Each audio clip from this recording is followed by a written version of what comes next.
غور کریں اور یاد رکھیں اس بات کو۔ امام مالک بن دینار رحمت اللہ علیہ فرماتے ہیں مجھ سے کہنے لگا پیسے آئے تو میں عیاش ہو گیا، رمضان کا مہینہ تھا، عصر کے بعد میری اماں افطاری کی تیاری کر رہی تھی، میں گیا، میں نے کہا شراب پی ہوئی، اماں روٹی دے، تو اماں کہنے لگی شرم کر، شرم کر، روزہ رکھا نہیں تو جنہوں نے رکھا ہے ان کا تو خیال کر۔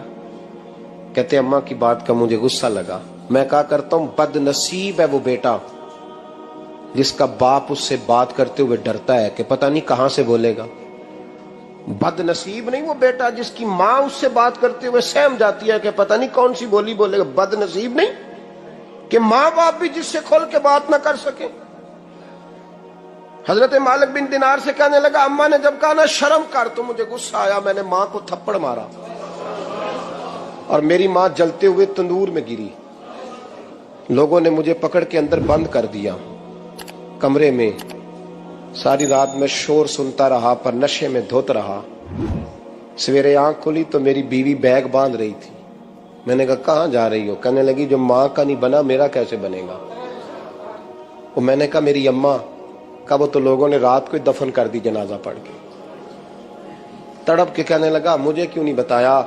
تو کہتے ہیں لوگ کہنے لگے تیری مرتی ہوئی ماں کہہ گئی تھی اسے میرا منہ نہ دیکھنے دینا، میرے جنازے کے قریب نہ آئے۔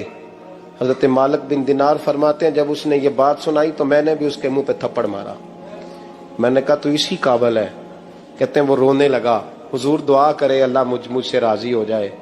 کہنے لگا جب ماں کی انتقال کی خبر ملی تو میں نے کلاڑی لے کے وہ ہاتھ کاٹ دیا جس سے ماں کو مارا تھا۔ میں نے ساری جائیدادیں خیرات کر دیں۔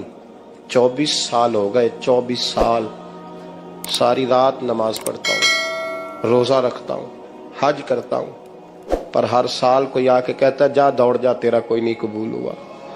حضور دعا کرے مالک راضی ہو جائے۔ فرماتے میں تھپڑ مار کے آ گیا، میں نے کہا تجھ سے راضی ہو جائے اتنے ظالم سے؟ امام مالک فرماتے ہیں رات کو آ کے سویا تو مجھے خواب میں رسول پاک کا دیدار ہوا، تو نبی پاک علیہ السلام نے فرمایا مالک تو اسے مایوس کیوں کر آیا ہے؟ اللہ تو بڑا مہربان ہے۔ کہا حضور ماں کے نافرمان کو معافی کیسے ملے گی؟ تو امام مالک فرمانے لگے نبی کریم نے فرمایا جا اسے جا کے بتا دے تجھے قیامت میں تیری ماں کی وجہ سے بخش دیا جائے گا۔ کہا حضور اماں کی وجہ سے کس طرح؟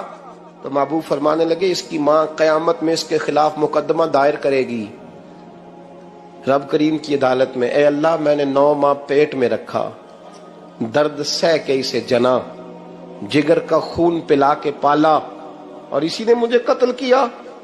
رب کریم اس کی ماں کا مقدمہ سن کے کہے گا اٹھاؤ اس کو دوزخ میں پھینکو، اس نے ماں جلائی تھی اسے بھی جلاؤ۔ محبوب فرمانے لگے جب پکڑ کر کے مالک اس کو محمد بن ہارون کو لوگ لے جائیں گے نا جہنم کی طرف، ابھی فرشتے گھسیٹیں گے ہی تو پلٹ کے پھر اماں کی طرف دیکھے گا، اور دوسری دفعہ پھر گھسیٹیں گے تو پلٹ کے دیکھے گا، اور تیسری دفعہ پھر پلٹ کے کہے گا اماں یہ مجھے جلانے لگے، اماں یہ جہنم میں پھینکنے لگے۔ میرے حبیب فرمانے لگے وہ جل کے مرنے والی ماں وہاں بھی بول پڑے گی، کہے گی یا اللہ چل میں نے معاف کیا تو بھی معاف کر دے، اے اللہ میں نے معاف کیا تو بھی معاف کر دے، اللہ تو معاف کر دے اسے، اللہ تو اس سے درگزر فرما، اسے معاف کر دے۔ میرے محبوب پاک علیہ السلام فرماتے ہیں رب کریم کہے گا اس نے تجھے جلایا، تو کہے گی اللہ یہ تو بیٹا تھا اس نے جلا دیا، میں ماں ہوں میرے سامنے جلے تو میں کیسے برداشت کر سکتی؟ فرمایا اس نے جلا کے مارا تھا پر اسی ماں کی وجہ سے رب کریم اسے جنت عطا فرمائے گا۔ پلٹا جا کے ماں کے پیروں میں بیٹھ، جا سویرے ان پڑھ باپ سے دعا کرایا کر، جا بالکل انگوٹھا چھاپ باپ سے صبح دعا کرایا کر، دیکھ رب کریم تیرے لیے رحمتوں کے دروازے کھول دے گا۔ عزیز دوستو قرآن مجید نے کہا ہے وَبِالْوَالِدَيْنِ احسانا، اپنے والدین کے ساتھ احسان کرو، اپنے والدین کے ساتھ احسان والا نیکی والا رویہ اختیار کرو۔ اور نبی پاک صلی اللہ علیہ وسلم نے فرمایا سفید بالوں کی عزت اسی طرح ہے جس طرح تم نے اپنے اللہ کی عزت کی ہے۔ یہ بخاری مسلم کی حدیث ہے۔ فٹافٹ کھڑے ہو جاؤ جی پیر صاحب آ گئے تھے، پیر صاحب ٹائم نہ لاؤندے آ کیوں یہ کام کرتے ہیں؟ کچھ بھی نہیں ہوتا. جو عزت کرتا ہے اس کا پتہ ہوتا ہے دل سے کر رہا ہے. بیٹھا رہنے دے لوگوں کو، کوئی فرق نہیں. یہ بڑی خوبصورتی پیدا کریں، آپ ماحول کو صحیح کریں، آپ کے جلسے کئی گنا زیادہ بڑے ہو جائیں گے انشاءاللہ تعالی. اور میری آخری گزارش، تمہیدی بات کر رہا ہوں، وہ یہ ہے کہ محفلوں کی ترتیب لگائیں. جو قاری صاحب نے عشاء کے فوراً بعد تلاوت کی، انہوں نے بھی قرآن ہی پڑھا تھا، وہ بے قاعدہ کیوں تھی؟ پھر جو دوبارہ 1.5 گھنٹے کے بعد باقاعدہ شروع ہو گئی تو وہ قرآن پاک نہیں تھا؟ کہتے ہیں ان باقاعدہ شروع ہونے لگی ہے. کیا مطلب ہے اس کا؟ باقاعدہ محفل عشاء کے بعد شروع کریں، ٹائم دیں، نعت خواں کو وقت دیں، اور دعا کا ٹائم لکھیں. اب میرے پاس کبھی آئیں، ہزاروں کا جلسہ ہوتا ہے ہمارا، لیکن ہم 1.5 گھنٹے سے زیادہ محفل کرنا مناسب ہی نہیں سمجھتے. اس لیے کہ اگر فجر سویرے تانگ ہو جائے تو ساری رات جلسے کا مقصد کیا ہوا؟ اور مختصر بات کریں گے خیر الکلام ما کلا ودلا، تو وہ بڑی بہترین رہے گی. سنجیدگی لائیں، تاکہ جس آدمی نے سویرے کام پہ جانا ہے وہ 10 کے آوے آ کہ میں چلا 8 بجے محفل شروع ہونی ہے تے لو 9:45 میں تھوڑے کول ہوواں گا انشاءاللہ، تاکہ باقی کا کام بھی کر لیں. یہ ماحول، یہ میں گزارشات کر رہا ہوں، اپیل کر رہا ہوں. چلے اللہ کرے میں بے عمل آدمی ہوں، میری زبان سے نکلی بات کسی پہ اثر کر جائے. یہ آپ سنجیدگی پیدا کر کے دیکھیں، انشاءاللہ یہ رش زیادہ ہو جائے گا آپ کے پاس اور برکت ہوگی اس بات کی. وبالوالدین احسانا، والدین کے ساتھ احسان کرو. علامہ سید محمود آلوسی اندلسی رحمۃ اللہ علیہ صاحب تفسیر روح المعانی فرماتے ہیں، آپ فرماتے ہیں اللہ کریم نے کہا والدین کے ساتھ احسان کرو. اس کا ترجمہ کیا ہے؟ آپ فرماتے ہیں اس کا مطلب یہ ہے کہ جتنی کوئی بندہ نیکی کرے، اگر اس کے مطابق نیکی کر دی جائے تو وہ بدلہ ہوتی ہے، اور اگر تھوڑی بڑھا کے کی جائے تو وہ احسان ہوتی ہے. فرمایا رب کریم فرماتے ہیں اس طرح کرو، ذرا سوچ لو بچپن سے لے کر آخر تک جہاں تک تم موجود ہو تمہارے ماں باپ نے تمہارے ساتھ کیا کیا ہے. اگر اس سے بڑھا کے کرو گے تو اس کا مطلب ہے تم نے احسان کیا ہے. ماں باپ جو ہوتے ہیں نا، ٹھنڈی چھاؤں، میٹھی زندگی. ماں ان پڑھ بھی ہو نا تو کم از کم یونیورسٹی ہوتی ہے، اور باپ اگر بالکل انگوٹھا چھاپ بھی ہو نا، کسی کالج میں، مدرسے میں، ادارے میں نہ پڑھا ہو، تو بیٹے کے حق میں جن چیزوں کی ضرورت ہوتی ہے وہ ساری اللہ باپ کو عطا کر کے بھیجتا ہے. ماں باپ کو نا کچھ علم لدنی اللہ دیتا ہے کہ بچوں کے لیے کیسے آگے بڑھنا ہے. ماں باپ ایک حسن ہے معاشرے کا. رب تبارک و تعالیٰ کی دیکھیں نا، اللہ اکبر، دنیا میں کسی کی محبت جانچنی ہو نا تو محبت کی تمثیل دی جاتی ہے. وَتِلْكَ الْأَمْثَالُ نَضْرِبُهَا لِلنَّاسِ، اللہ لوگوں کے سمجھنے کے لیے مثالیں بیان فرماتا ہے. اللہ تبارک و تعالیٰ نے جب اپنا آپ سمجھانا چاہا نا، توجہ ہے میری بات پر، جب مالک نے اپنا آپ سمجھانا چاہا تو میرے رب نے ماں باپ کی مثال بیان فرمائی. رب ارحمہما کما ربیانی صغیرا، یا اللہ ان دونوں پہ رحم فرما. اور یہ لفظ رب یہاں 2 معنی میں آیا ہے، علماء بیٹھے. رب کا معنی ہوتا ہے تدریجن پالنا، کہ یا اللہ ان دونوں پہ رحم فرما جنہوں نے مجھے رب بن کے پالا. یعنی مطلب کیا؟ یہاں ربوبیت کا معنی پالنے کے معنی میں، تدریجن پالنا. میرے نبی پاک صلی اللہ علیہ وسلم نے فرمایا اللہ تم سے 70 ماؤں سے زیادہ محبت فرماتا ہے. یہ امام سیوطی نے در منصور میں روایت لکھی ہے. اچھا بھائی، اللہ نے بھی مثال ماں کی بیان فرمائی.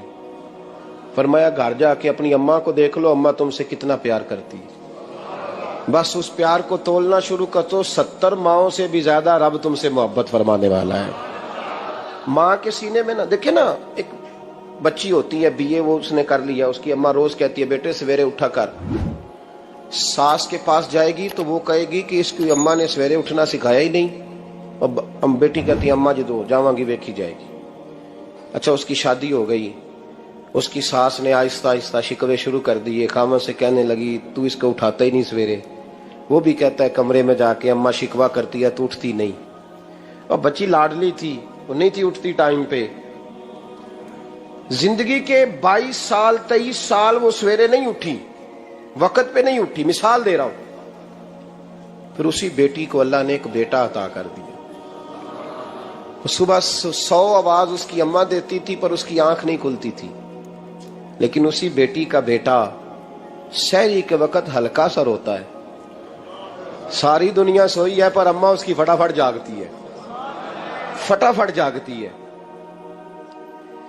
एक आदमी था तो उसकी बीवी इंतकाल कर गई और उसने तलाक दे दी। 10-11 साल का उसका बेटा था, उसने दूसरी शादी कर ली। एक दिन अपने बेटे से कहने लगा, बेटे वो सगी अम्मा ठीक थी या ये वाली ठीक है? तो बेटा कहने लगा, अब्बा जी ये ठीक है, वो सगी अम्मी झूठ बड़े बोलती थी, सगी अम्मी झूठ बड़े बोलती थी, झूठी थी, ये सच्ची है। उसने कहा, बेवकूफ तेरी माँ झूठी थी? उसने कहा, अब्बा बड़ी। क्या किस तरह? कहने लगा, अब्बा जी मैं ना, कभी आपको पता मैं शरारती हूं, कभी मैं शरारत करता था ना, कोई बर्तन तोड़ देता था तो मेरी सगी अम्मा मुझे थप्पड़ मार के बाहर निकालती थी, कहती थी मैं ताला लगाऊंगी बावर्ची खाने को, तुझे सारी रात रोटी नहीं देनी, तू आज भूखा ही रहेगा, बिल्कुल नहीं देना, सारी रात नहीं देना। बड़े दावे करती थी, कस्में उठाती थी, पर बड़ी झूठी थी। आधा घंटा भी नहीं गुजरता था तो गलियों में मुझे ढूंढने लग जाती थी, ढूंढ के लाती थी, ढूंढ के, और ला के ना तो गलती मेरी होती थी, रोना मेरी अम्मा शुरू कर देती थी, वे ओए मैनू ना सताया कर वे पुत्रा। फिर मेरी मर्जी का खाना मुझे पका के देती थी, मेरी मर्जी का, और फिर मेरी अम्मा मुझे तोहफा भी देती थी। अब्बा जी वो झूठी थी, पहले कह रही थी सारी रात नहीं देना, अब आधा घंटा। ये बड़ी सच्ची है, जवाब भाई है। मैं शरारत करता हूं तो थप्पड़ मार के निकाल देती है, कहती है रोटी नहीं देनी, फिर मैं सारी रात रो के गुजारता हूं पर नहीं देती। ये सच्ची है, वो झूठी थी। तू मां के दर्द को क्या समझे? बच्चे तो कहते हैं अम्मा ने हमें कैद कर दिया, अम्मा कहती है मेरी मर्जी से खाओ, और तुझे नहीं पता उसने कैद नहीं किया, वो तुमसे प्यार बड़ा सच्चा करती, और बड़ा सच्चा प्यार करती है तेरे साथ, बड़ा सच्चा। बेटा बर्गर खा के आ जाता है, अम्मा कहती है रोटी खा ले, कहता नहीं आपने बैंगन पकाए हुए हैं मैंने नहीं खाने। तो अम्मा मिन्नतें करती है, कहती है चल तू दस की खाना है, तेनू सेवियां ना बना दिया, फटाफट दाल पक जाएगी, क्या खाएगा? अब्बा जी मेरी तरह करीब से कहते हैं छड़ पर भूख लगेगी तो आप ही खा लेगा, लेकिन अम्मा कहती है इसने रोटी ना खाई तो मुझे नींद नहीं आएगी। तो इस दर्द को समझना, मैं गुलाम हूं एक आस्ताने का, और मैं समझता हूं जो किसी का मुरीद ही नहीं, उस पर तो साया ही नहीं, उसे चाहिए किसी बुजुर्ग का साया हासिल करे। लेकिन भाई ये बात भी बड़ी सच्ची है कि मेरे जैसे पीर के हाथ में 5000 रुपया नजराना दो ना, पीर साहब दुआ करना, तो पीर साहब ने दुआ पक्की याद की हुई है सबके लिए, रट्टी रटाई, अल्लाह खैर करे अल्लाह भला करे, और सबके लिए रट्टा लगाया हुआ है। और अम्मा को बेटा वैसे ही कह जाए, वैसे ही, अम्मा मैं इंटरव्यू देने जा रहा हूं जरा दुआ करना, वो बीबियां मंगा के दुआए तंजीना पढ़ाना शुरू कर देती है, और सारी सारी रात मुसल्ले पे बैठी। इस दर्द को समझना। और भाई बड़ा वेल ड्रेस बेटा होता है, वेल ड्रेस नौजवान, वो 18,000 का जोड़ा पहनता है, 7,000 का जूता खरीदता है, वो कीमती किस्म की घड़ी इस्तेमाल करता है, लेकिन उसी बच्चे के जब अपने बच्चे होते हैं ना तो बीबी को कहता है ये ले 10,000 रुपया, बच्चों के कपड़े खरीद ले, मेरे सही है अभी कल नहीं तो खरीदे थे। और बाप, और तू समझा ही नहीं यार, 30 साल बाप ने जवानी सारी सऊदी अरब को दे दी, लेकिन तेरा ख्याल रखा। मैं ऐसे लोगों को जानता हूं जिन्होंने 30-30 साल परदेश में कंबल नहीं बदला, और जहां गए थे तो एक कंबल खरीदा था फिर बदला नहीं। तू माँ बाप के बारे में, और यहां बच्चे हिसाब करते फिरते हैं, रब्बा जी तो पिछले महीने भी 5,000 दिता सी, तुसी पैसे दा कर दे की हो, माँ बाप से हिसाब करता है तू। तिरमिजी शरीफ के लफ्ज है, एक सहाबी ने आके अर्ज की या रसूल अल्लाह पैसे विरासत के नहीं, मेरे अब्बा जी ने नहीं दिए मुझे, और मैंने खुद मेहनत करके कमाए, अब मेरा अब्बा मुझसे पैसे मांगता है तो क्या करूं, और मेरे हैं, मैंने कमाए हैं, अब्बा जी ने नहीं दिए, विरासत नहीं, हिस्सा नहीं मिला। हुजूर मेरा अब्बा मांगता है तो मेरे लिए हुक्म क्या है? तो नबी पाक ने फरमाया क्या कहा तुमने, पैसे तेरे हैं? कहा हुजूर हाँ। तो फरमाया अब्बा किसका है? कहा या रसूलल्लाह मेरा। तो फरमाया अगर तू अपने वालिद का है तो तेरी हर शय तेरे वालिद की है, तू भी तेरे वालिद का है तो तेरा माल भी तेरे। माँ और बाप ये तो हुस्न है जिंदगी का, ये तो वकार है इंसान का। जब तक माँ बाप का हाथ पकड़ के चलोगे ना रास्ते सीधे रहेंगे, और जिस दिन उंगली छोड़ के सड़क पे निकलना पड़ा ना सर चकराने लगेगा। याद रखना, ये बड़ा मुश्किल काम होता है। लोगों का तो रुख ही उस दिन वादे होता है जिस दिन आदमी साये से महरूम होता है। अम्मा तो कमरे में पड़ी हो ना, औरंगजेब आलमगीर की मां फौत हो गई, 350 कमरा था महल का, और अम्मा 12 साल टांगों से माजूर रही औरंगजेब आलमगीर की। अम्मा 12 साल कमरे से निकल नहीं सकी, साथ ही वॉशरूम था या जो भी उस दौर में तरीका था। औरंगजेब जब महल में आते थे तो फिर भी सीधे अम्मा के पास जाते थे, और जब वापस निकलते थे फिर भी अम्मा के साथ। औरंगजेब की मां का जनाजा उठा तो औरंगजेब ने रोना शुरू किया। फिर सालों बीत गए पर उसके आंसू खुश्क नहीं होते थे। एक शख्स ने कहा, तेरी कोई अनोखी मर गई है, सारी दुनिया की मरती हैं। उसने कहा, मैं बादशाह हूं, 24 घंटे लोगों का आना जाना है, बड़े दबदबे हैं, बड़े डेरेदारियां हैं, बड़ी भैंसें, बड़ी गायें, बड़े खाने वाले, बड़े लांगरी। मेरी माँ बूढ़ी थी, एक कोने में पड़ी रहती थी, पर जब से वो गई है ये मुझे महल नहीं लगता, मुझे कब्रिस्तान लगता है। मुझे लगता है ये कब्रिस्तान है। माँ और बाप तो तेरी नेमत है भाई। हम बच्चे, हमारे आजकल के बच्चों ने एक मसला बड़ा पक्का याद कर लिया। कहते मौलाना पीर साहब पसंद की शादी करना जायज नहीं। मैं कहता हूं साहब और भी बड़ी चीजें जायज है, सिर्फ एक ही शय जायज रह गई है। रसूल पाक सल्लल्लाहु अलैहि वसल्लम सिवाय अल्लाह के किसी के पाबंद नहीं, किसी के पाबंद नहीं। पर जनाब सैयदा खतीजतुल कुबरा रदी अल्लाह तआला अन्हा ने पैगामे निकाह दिया, या रसूलल्लाह मैं शादी करना चाहती हूँ, हुजूर किसी के पाबंद नहीं। पर मेरे महबूब ने फरमाया, मेरा चचा मेरे वालिद की जगह है, मैं अपने चाचा से पूछ के तुम्हें जवाब दूंगा। ये है पसंद की शादी जो मेरे नबी ने बयान फरमाई है।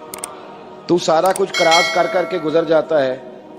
यहां तो हाल ये है कि पालने वाला कोई और साये में बैठने वाला। बाग तेरे दी कर कर राखी मैं सारी उम्र गुजारी, तो जदों ये फल पकन ते आया ते लै गए होर व्यापारी। और बेटा गुजरता है अम्मा के दरवाजे के आगे से, अम्मा के दरवाजे के आगे बेटा अमरूद लेके आया है 6 किलो। तवज्जो है मेरी बात पर? इधर देखें जी, छोड़ें थोड़ी देर हमारी सुने। वो अमरूद लेके आया 5-6 किलो, तो अम्मा के दरवाजे के करीब से गुजर गया रात को। तो कमाई खाने का टाइम आया ना, तो गुजर गया। तो वो वजीर आजम से डरता है ना, तो जाके बीबी से कहता है, बीबी के हुकूक देना भी रसूलुल्लाह की सुन्नत है। लेकिन ये क्या बात हुई, तूने बीवी और मां का मुकाबला शुरू करा दिया? समझ तो सही, ये तेरे लिए काबे की जगह है और तू बीवी के लिए काबे की जगह है। उसे भी समझना चाहिए, गौर करना चाहिए। 5 किलो अमरूद लेके तो मां के कमरे के करीब से गुजर गया है। बीबी को जाके कहता है, चल आधा किलो अम्मा को भी दे आ, उसके कौन से दांत है। तो प्लेट में डाल के वो लाई है। तू समझा ही नहीं, तूने गौर ही नहीं किया। बंदा तो वो ठीक नहीं था, नेपोलियन। पर किसी ने उससे पूछा था, बता जिंदगी में पैसे लेने का मजा कब आया?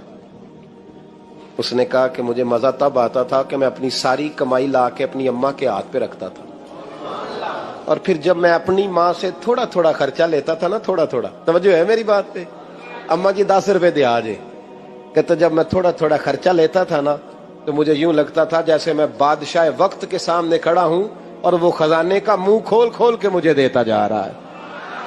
तो इस जायके को समझ तो सही भाई, तो इसको समझ तो सही भाई। याद रखें और गौर करें, माँ और बाप। और फिर ये भी सुन लें, नबी पाक सल्लल्लाहु ताला अलैहि वसल्लम ने माँ बाप के लिए फरमाया, हुमा जन्नतुका व नारुक, यही तेरी जन्नत है और यही तेरे लिए जहन्नम है। अगर ये राजी हो गए तो तेरे लिए जन्नत है, नाराज हो गए तो चाहे तू 100 पीर के मजार पे हाजिरी दे आ, लेकिन जब तक अब्बा राजी नहीं उतनी देर तक अल्लाह राजी। ये हदीस पाक है, हुजूर ने फरमाया, जिसके वालिद राजी उसका अल्लाह राजी, और जिसका बाप नाराज उसका अल्लाह। हाँ बेशक, अब ये हदीस है ना, तो सारे वली एक तरफ बैठ जाएं, कहें या अल्लाह बख्श दे मुरीद को, लेकिन अगर अब्बा कहे या अल्लाह ना माफ करना, तो अल्लाह उन औलिया की नहीं मानता, वालिद की मानता है। इसलिए बुल्ले शाह आसमानी उड्डियां पढ़ना है, जेड़ा घर बैठा उन्होंने पढ़िया ही नहीं। भाई याद रखो, माँ बाप से प्यार करो, इनकी खिदमत करो, इनके पास बैठा करो, और माँ बाप को टाइम दें, वक्त दें, चंद घड़ियां उनके पास बैठें। आप यकीन करें, अब्बा जी से आप मशवरा कर लें, सिर्फ मशवरा, मर्जी बेशक अपनी करें, लेकिन उस मशवरे में आपको इतना साया मिलेगा कि जिंदगी में कभी नाकामी नहीं होगी। पर असी सज्जन दी मननी, अब्बे दी नहीं मननी। तो फटे पे जो नलायक हमारी तरह का बैठा है उससे मशवरा लेना है, वालिद से नहीं लेना। बाप के पास बैठे,